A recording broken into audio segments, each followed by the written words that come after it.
Hey guys, I have something that I'm really excited to share with you tonight because I know that it's going to help you. The Lord has placed it on my heart to talk with you about it, and it's something that is so common to man. It's something that is so common. So I know that it's something that, as long as you are open and you actually allow, it's going to you're going to relate to it. Um, yeah. So in it, we're just going to jump right in and get started on it. It's straight out of the book of Proverbs, chapter 14, verse 14. The Lord led me to it after I'd actually had a talk with him about distractions. I told him, I said, Lord, I said, it is so easy to become distracted.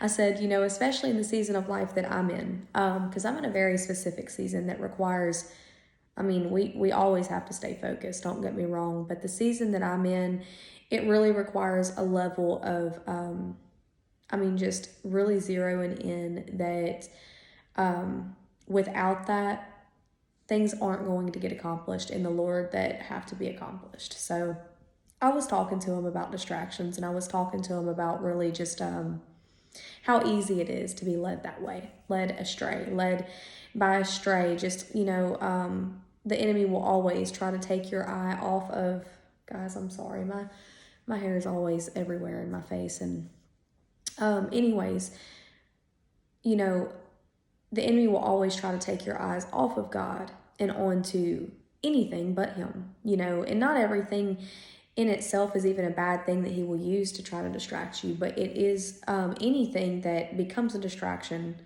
and becomes a habit, and it takes, the place of the Lord in your life, well, it then becomes an idol.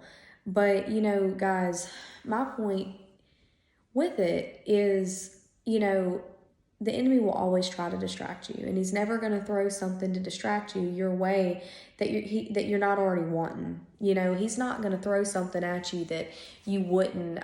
He will use your own, your fleshly desires. He will use against you. It's not necessarily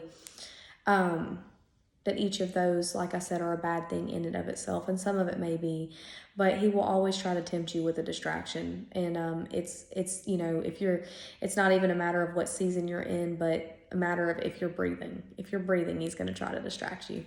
So it just really takes making that choice to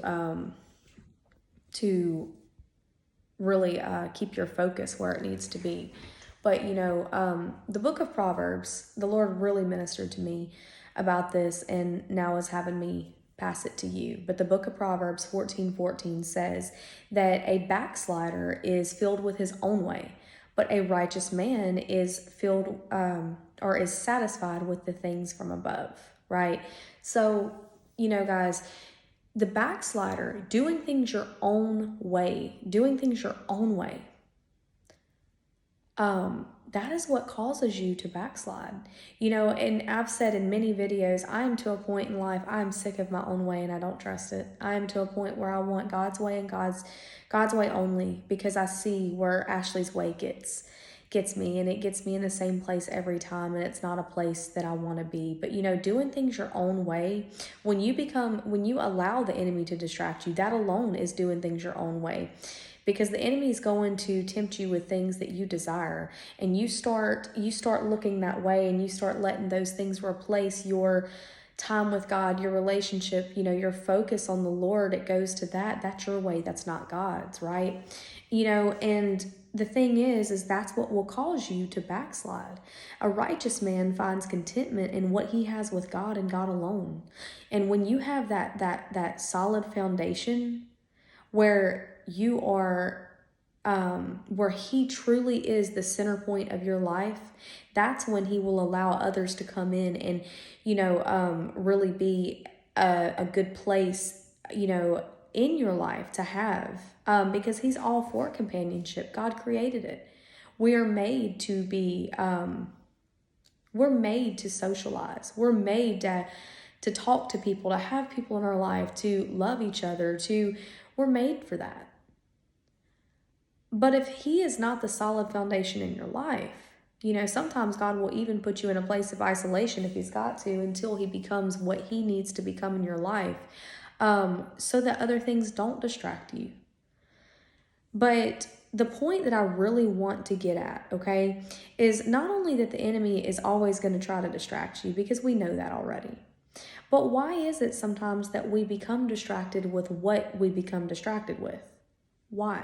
What is it that is attracting us to that? Are you lonely and you're looking to other people to fill that void, that lonely spot?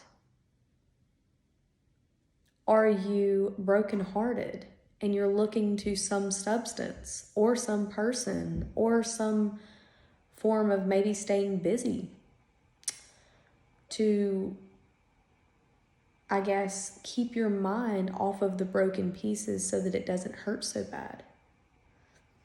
Why is it that you become distracted with what you become distracted with? Sometimes it really is just a force of a busy schedule. But sometimes it's not. Sometimes we don't have to be as busy as we are, but we choose to be. Sometimes, it's a matter of,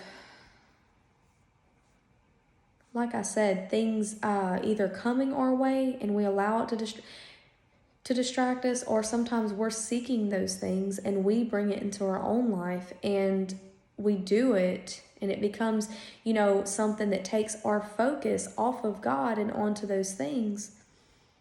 And you may mean it so innocently, but at the same time, what are you searching for?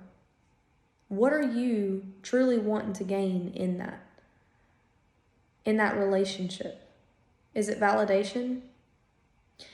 In that substance that you may abuse?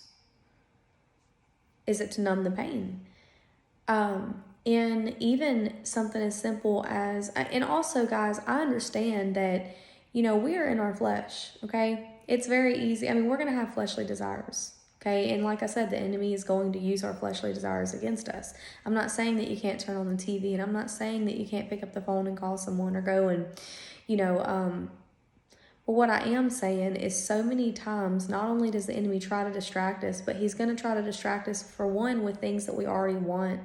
But two, he knows if you're lonely or if you're brokenhearted or if you're, he knows the areas of your life that need healing, that need to be made whole. And he will look at those places to decide what type of distraction he will send. Okay. And that's when, when we allow those things to become idols. A distraction can become an idol very quickly. And really when it comes down to it, a lot of the things that we are the things that we become distracted with, the things that we even idolize, is really something, if we are trying to fill a certain void in us, it's something that God was wanting to fill all along and that he will. But a lot of times what happens is that the things that we look towards instead of God, they bring a quicker, they don't bring nobody can heal you but God. Nobody can complete you but God. Nobody can truly fix anything in you but God. But they bring a quicker temporary fix, because with God comes a process. God doesn't do things quick. He can, but he chooses not to most of the time, because what comes easily is easily forgotten. So what happens is, we look to other things because we get a quicker result from it, even though it's a temporary fix and it's a Band-Aid, it's a patch. It's not a true healing. The patch is going to come off. The Band-Aid will fall off. But we still received that a lot quicker, and it held us over. It held us over. Then if we would have went to God and we would have had to face things that we didn't want to have to face, and we would have had to wait longer than we wanted to have to wait. With God comes a process, and with a process comes commitment, and with commitment comes work, and with work comes a lot of things, right? And it also requires emotion being brought up in us that we don't want to have to sometimes feel. The process usually is not fun, but it leads us to the freedom and the promised land that he has for us, which then we get to experience the joy and the benefits of the freedom that is there to stay.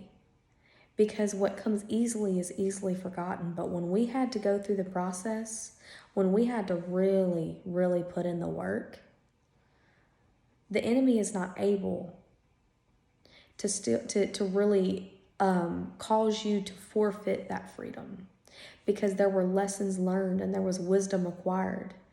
And when you have the wisdom and the knowledge behind the freedom, then you're able to keep it. Because no, the enemy cannot take anything from you. Technically, if it's yours, he can't steal it from you, but he can cause you to forfeit. And it's a lack of knowledge, it's a lack of wisdom that he will take advantage of in order to cause you to forfeit. Comes with deception. But when you have the wisdom, the experience, and the knowledge, you're not going to be as easily deceived. You're not as green. So guys, my whole point in saying all of this is the enemy, a backslider is filled with his own way, but a righteous man, he is satisfied with his relationship with God, the things of God, right? Don't do things your own way. It'll cause you to backslide.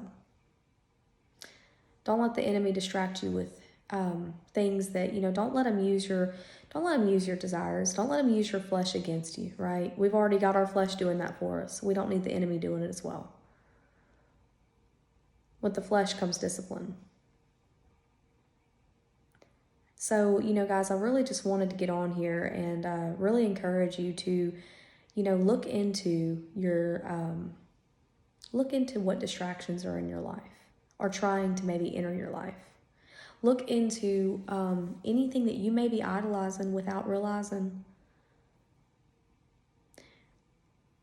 and make a decision to allow yourself to be satisfied with what you have in God. Allow yourself to truly build that foundation in Him to where He really becomes a permanent center point in your life, the center of your life. Because guys, that's when we have those roots that run deep, it then becomes a lot easier to have others in our life, other people, other things, and us not idolize it because our roots are deep. Grow roots in Jesus. Check your roots, guys. Root check. Check your roots. Yeah, so with that being said, I just want to encourage you, be satisfied with the things of above. Be satisfied with what you have in Jesus. Be satisfied with that. Don't allow the enemy to cause you to backslide. Don't allow him to cause you to be distracted so that you backslide, so that he gets you off a course. And then you're no longer headed towards, you're no longer on the path that God has laid out for you. And then you start questioning, well, God, where are your promises? Well, they were on the path that you got distracted from, right? They were on the path that I got distracted from. Let's not allow the enemy to cause us to even come close to being in that spot. So I hope that this blessed you tonight. I hope that it's something that you really allow to help you, because I know that the Lord helped me with it. Anything that I pass to you guys, most of the time is what the Lord has to talk to me about first. And I pass it to you because I know that it's bigger than just me. And because He prompts me and, He nudges me, He leads me to really get on here with what I need to share with you. So I know this is going to help somebody tonight. Yeah, guys, my email is posted on my About page. If you have any prayer requests, anything like that, feel free to send them my way. Y'all have a lovely night, and we will talk soon.